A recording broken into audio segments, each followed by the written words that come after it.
সবকিছু যদি আল্লাহ সৃষ্টি করে থাকে তাহলে আল্লাহকে কে সৃষ্টি করেছে?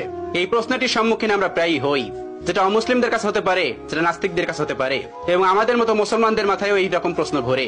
এই প্রশ্নটির উত্তর আমি আপনাদেরকে দিয়ে দিব ছোট্ট একটা ঘটনার মাধ্যমে। তো চলুন শুরু করা যাক সেই ঘটনাটি।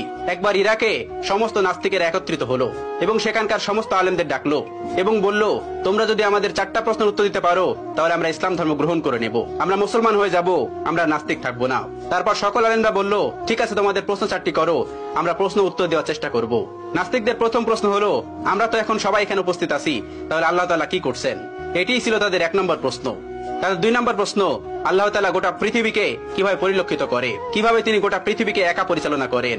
একা দেখা তো সম্ভব না, তিনি কি করে একা এগুলো পরিচালনা করেন? এটি ছিল তাদের দ্বিতীয় প্রশ্ন।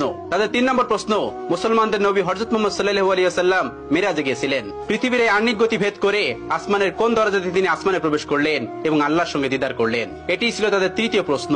এবং তাদের সর্বশেষ প্রশ্ন, আল্লাহ তাআলার আগে কে, আল্লাহ তাআলাকে কে সৃষ্টি করেছেন? এই ছিল তাদের মোট 4টি প্রশ্ন। সেখানে থাকা সকল আলেমরা উত্তর দেওয়ার চেষ্টা করলো, কিন্তু কেউ সৎ উত্তর দিতে পারলো না, কারণ এই প্রশ্নগুলি খুবই কঠিন প্রশ্ন, যার উত্তর দেওয়া তো সহজ না। তারা কেউ পারল না তাদের উত্তর দিতে। ওই সবস্থল থেকে কিছুটা দূরেই ইমামে আজম আবু হানিফা রাহমাতুল্লাহর বাড়ি ছিলেন।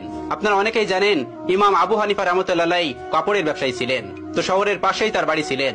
তার কানে এই খবরটি গেল, তিনি জানতে পারলেন সবস্থলে এই ঘটনাটি ঘটছে। তিনি দ্রুত বাড়ি থেকে বের হয়ে সেই সবস্থলে উপস্থিত হলেন।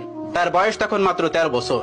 তখন তিনি 30 পারা কোরআনের হাফেজ। তিনি সেখানে উপস্থিত হলেন এবং তিনি পিছন থেকে বললেন, আমি তোমাদের এই 4টি প্রশ্নের উত্তর দিতে চাই। সবাই সেখানে অবাক হয়ে গেল, এই ছোট্ট বাচ্চাটি এই কঠিন কঠিন প্রশ্নের উত্তর দেবে? অবাক হয়ে তাকে ডেকে নিল এবং বলল, তুমি আসো। তিনি বললেন, আমি তোমাদের এই সকল প্রশ্নের উত্তর দিব। সবাই রাজি হলেন। তিনি বললেন, প্রশ্ন কে করবে? একজন দেখিয়ে দিলেন, ওই যে মঞ্চে যে বসে আছেন উনি প্রশ্ন করবে।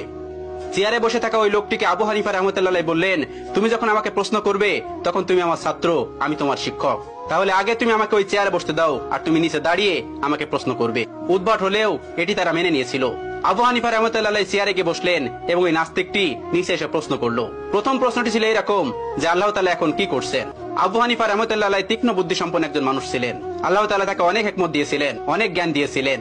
তিনি উত্তর দিলেন, আল্লাহ তাআলা এই মুহূর্তে তোমার মতো বেকুবকে চেয়ার থেকে নামিয়ে আমাকে চেয়ারে বসিয়ে দিয়েছেন। এটি ছিল 1 নম্বর প্রশ্নের উত্তর। সবাই অবাক হয়েছিল, এই উত্তর খণ্ডানোর মতন উত্তর তাদের কাছে ছিল না, তাই তারা এটি মেনে নিতে বাধ্য হয়েছিল। এবার তিনি বলেছিলেন, এবার তোমার দ্বিতীয় প্রশ্নটি করো। দ্বিতীয় প্রশ্নটি করলো, আল্লাহ তাআলা একা এই পুরো পৃথিবীকে কিভাবে পরিচালনা করে? একা তিনি পুরো পৃথিবীকে কিভাবে দেখেন? তিনি তাদেরকে 4 কোণাওয়ালা একটা ঘরে নিয়ে গেলেন এবং সেই ঘরে একটা বাতি জ্বালালেন, একটা মোমবাতি। এবার তিনি বললেন, এবার বলো, এই আলোর মুখ কোন দিকে, এই আলোর চোখ কোন দিকে? তারা কোনো উত্তর দিতে পারলো না। তারা বলল, এই আলো তো ছড়িয়ে পড়েছে। তিনি তাদেরকে বললেন, আল্লাহ তাআলা নূরের তাজাল্লির মাধ্যমে গোটা পৃথিবীতে এভাবে ছড়িয়ে রেখেছেন এবং তিনি সবকিছু দেখতে পান এই নূরের মাধ্যমে।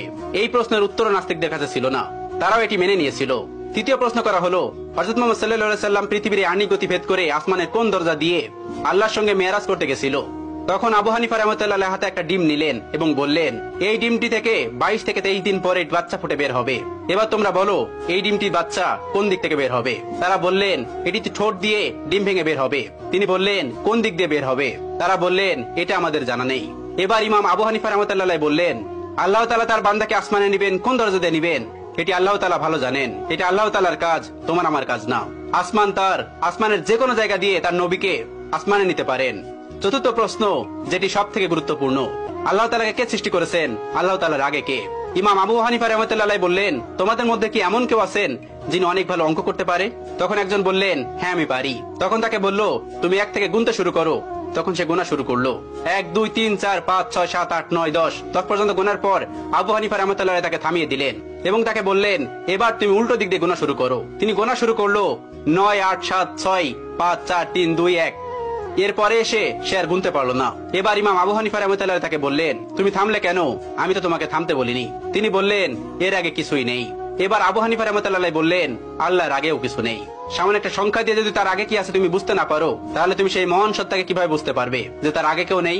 তোমার মাথায় এই জ্ঞান আল্লাহ তাআলা দেননি। এজন্য তুমি প্রশ্ন করো, আল্লাহ তাআলার আগে কে? আল্লাহ তাআলার আগে কেউ নন। কুল হুয়াল্লাহু আহাদ, আল্লাহুস সামাদ, লাম ইয়ালিদ ওয়া লাম ইউলাদ ওয়া লাম ইয়াকুল লাহু কুফুয়ান আহাদ। তিনি এক এবং একক, তাকে কেউ জন্ম দেননি, তিনিও কাউকে জন্ম দেননি। তিনি শাশ্বত চিরন্তন, তার আগে পরে কেউ নেই।